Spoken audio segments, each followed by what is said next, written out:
What's up, everybody? Welcome to another episode of GEEK Master, where we worship all things geek like we worship the air we breathe. I'm your host, Cassius Samuels, and with the Season 2 premiere of The Flash quickly racing toward us on the calendar as October approaches, I figured I'd do a video on the Scarlet Speedster and the newest addition to the show, Wally West, to try and settle a debate that has been raging among fanboys for decades, and that debate is, who's the better Flash? Yep, that's right, I'm gonna give you guys my definitive thoughts on which Flash is superior in a head-to-head fanboy face-off. But keep in mind, this is just my opinion, and I will try to use as many factual arguments as I can to back it up, so feel free to disagree with me. With that being said, in order to keep this video condensed in a digestible format, I decided to compare the two heroes using 5 categories, starting with their origins, their feats, their overall popularity amongst fans, their impact and significance in the comics, and last but not least, their suits. So with that being said, let's go ahead and jump into it. As far as comic origins go, by now everybody should be aware of Barry Allen's origin of being struck by a bolt of lightning that also doused him in a myriad of chemicals that gifted him with super speed. Later during the Flash Rebirth miniseries by Jeff Johns, it is revealed that while chasing Professor Zoom through the Speed Force, Barry breaks the time barrier and becomes a bolt of lightning that ends up being the same bolt of lightning that struck him on the fateful night that he received his powers, which I thought was a pretty cool concept despite the paradoxic nature of such a feat. This to me is a classic origin and stands alone as one of the most iconic origin stories in all of comics. On the other side of that, when it comes to Wally's origin, I consider it to be a cheap knockoff of Barry's origin because it's basically the same exact thing with very little to differentiate it. Wally goes to visit Barry at the Central City Police Station, and during the visit, the same freak accident that gave Barry his powers repeats itself, and Wally finds himself also bestowed with super speed, despite the probability of this happening being next to impossible, even by superhero standards. Writers tried to explain this later on in their stories, but I just never bought it. So to me, Barry wins in this category hands down due to the fact that he actually has an original origin unique to him and not an origin that was lazily reenacted from Jay Garrick or something bogus like that. Next on the list, I go with comparing feats, since feats are usually one of the key components that fans use in these debates to define how powerful a superhero really is. Both Barry and Wally have an extensive list of impressive feats worthy of respect and veneration, so don't freak out if I leave a couple off the list because I'm going to try and focus on the most spectacular feats that these heroes have accomplished as the Flash. Mundane feats like punching someone 100 times a second, or creating whirlwinds, or vibrating through objects are not going to be listed as feats because they are achieved using low levels of speed force power or super speed in general. So, starting with Wally, as the Flash, Wally has accomplished several super feats that are beyond comprehension, such as breaking the light speed barrier to the tune of 13 trillion times the speed of light when he saves 500,000 Koreans from a nuclear blast and evacuates them to safety in a millisecond. He has also outraced the black hole, which we all know has an escape velocity greater than the speed of light, illustrating the undefined speeds that go far beyond the speed of light. He has kept pace with teleportation devices that utilize zeta beams to achieve instantaneous transportation from one place to another, also with undefined speeds exceeding the speed of light, which again just gives further testament to his great speed as a Flash.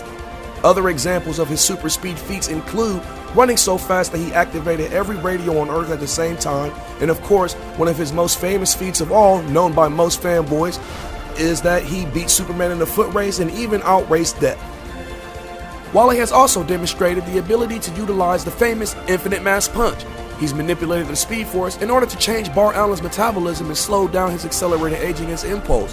He also used his ability to vibrate into intangibility in order to neutralize an earthquake.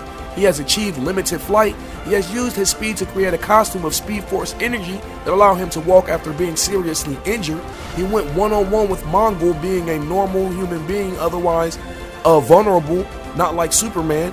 He's traveled through time a couple times. He's used his Speed Force abilities to lend speed to others and make them faster, like in the Infinite Crisis when the Flash family trapped Superboy Prime in the Speed Force, and has demonstrated the ability to enter and exit the Speed Force at will. He's pretty much done it all.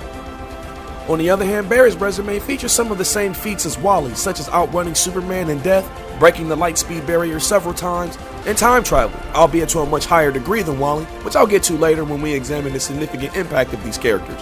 In addition to these feats, Barry has achieved super speeds that have allowed him to become an extra-dimensional traveler, capable of traversing through the multiverse.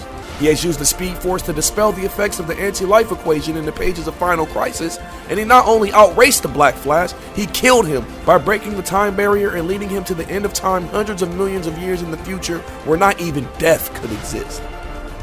In the Infinite Crisis, Barry Allen ran himself to death by achieving undefined speeds beyond the speed of light in order to destroy the Anti-Monitor's antimatter cannon, and in the New 52, Barry uses his ability to go intangible to vibrate at super speed and save a crashing plane as he phases it through a bridge and into a body of water safely.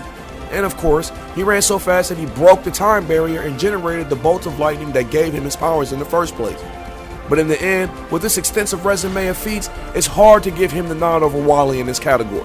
Wally has pulled off some ridiculous feats, and to me the Infinite Mass Punch alone is enough to give him the win for this round. So moving to the third category of this fanboy face-off, we come to popularity, and again I have to give this round to Wally as the runaway favorite, no pun intended. I think this is due to the fact that most of the fans who have come to love the Flash in this day and age came to do so as children in the late 80s and 90s during the time when Barry was dead due to his sacrifice in the first Crisis, and Wally had to step in and fill his role. Barry was there for 20 years in real time, and in that time plenty of fans grew up seeing Wally as the Flash in the comics and all the Justice League cartoons as well. While Barry always did and still does have a loyal following of die-hard fans, I think the popular consensus among fans these days is that Wally is still the more popular, despite the fact that Barry has his own TV show and is currently the focus of the comics right now in the New 52. So that's another point for Wally West.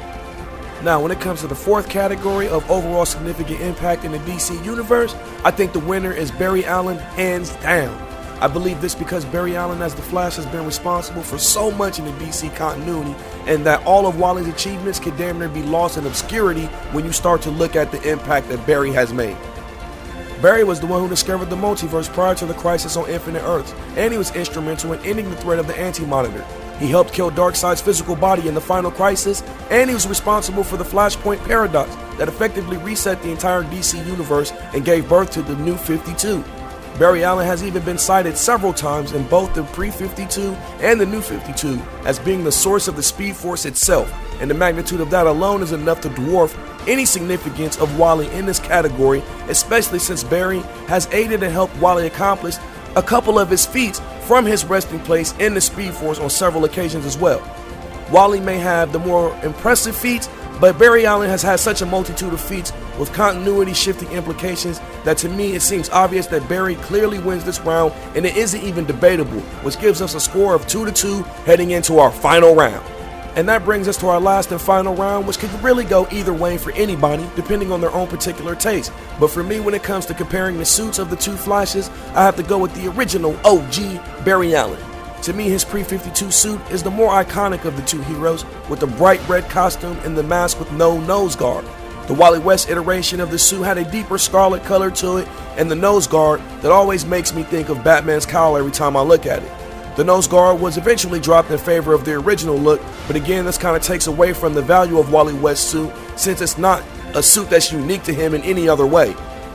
In the New 52, I think it's not even debatable as Barry's suit is far superior in design, with the bolts of lightning etched all over the suit, compared to the one we've seen for the new Wally West, which kind of looks spaced out in a futuristic kind of way to me.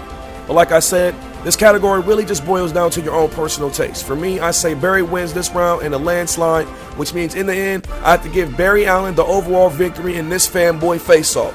But that's just me, and I respect anyone who has a different opinion. So I'm very interested to hear what you guys think and who you think will win this epic showdown. But with that being said, I'm going to go ahead and bring this video to a close. If you found any value in this video, please drop a like, subscribe to the channel, and follow me on Facebook at the GEEK Master. Also, if you have anything to add to the conversation, feel free, go ahead, drop a comment down below. Remember, I try to put out at least one video a week, so if you want to stay up to date with all things comic, subscribe to the channel, you gorgeous geek gods and goddesses. I will see you suckers next time, and I'm out. Deuces.